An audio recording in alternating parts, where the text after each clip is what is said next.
और इस बीच राम मंदिर पर सियासत भी जमकर हो रही है। कांग्रेस पार्टी ने राम लला के प्राण प्रतिष्ठा का न्योता स्वीकार कर दिया है और कांग्रेस ने साफ कर दिया है कि 22 जनवरी को सोनिया गांधी और मल्लिकार्जुन खड़गे समेत कांग्रेस का कोई भी नेता अयोध्या नहीं जाएगा। इसके साथ ही कांग्रेस और राम मंदिर के कार्यक्रम को बीजेपी और संघ का कार्यक्रम भी करार दिया गया और बीजेपी पर चुनावी एजेंडे के तहत मंदिर का उद्घाटन करने का आरोप लगाया गया। That is very much true.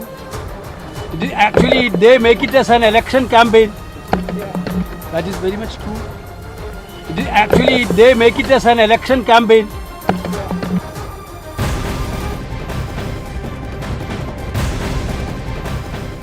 तो राम मंदिर को भव्य बनाने की तैयारियां लगातार हो रही है। राम मंदिर में स्थापित होने वाला घंटा राम मंदिर ट्रस्ट को सौंप दिया गया है। श्री राम जन्मभूमि तीर्थ क्षेत्र ट्रस्ट के महासचिव चंपत राय ने इसकी पुष्टि की है। ये घंटा अष्ट धातु से बना है और इसका वजन 2100 किलो का है।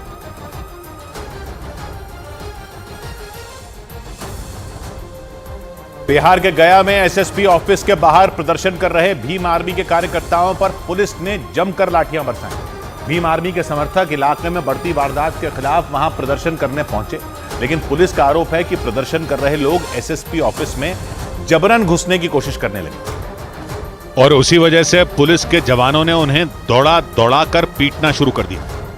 पुलिस के इस एक्शन का जो वीडियो सामने आया उसमें गया शहर के एसएसपी ऑफिस के बाहर भीम आर्मी के कार्यकर्ताओं पर पुलिस के जवान लाठियां चलाते नजर आए।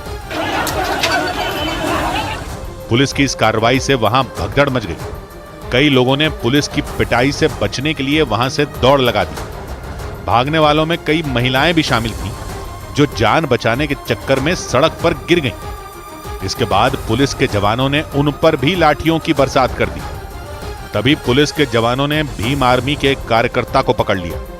इसके बाद पुलिस के लोग उसे चारों तरफ से घेर कर पीटने लगे। इस दौरान वो आदमी हाथों से अपना सिर ढककर खड़ा रहा ताकि पुलिस की लाठी से वो अपना सिर बचा सके। बाद में कुछ पुलिस वाले उसे एसएसपी ऑफिस के अंदर जबरदस्ती ले जाते नजर आए।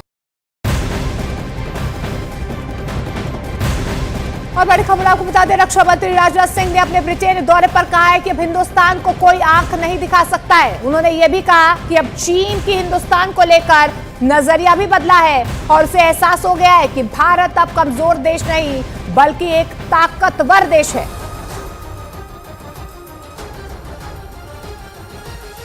2020 में जो भारत और चीन के बीच फेस ऑफ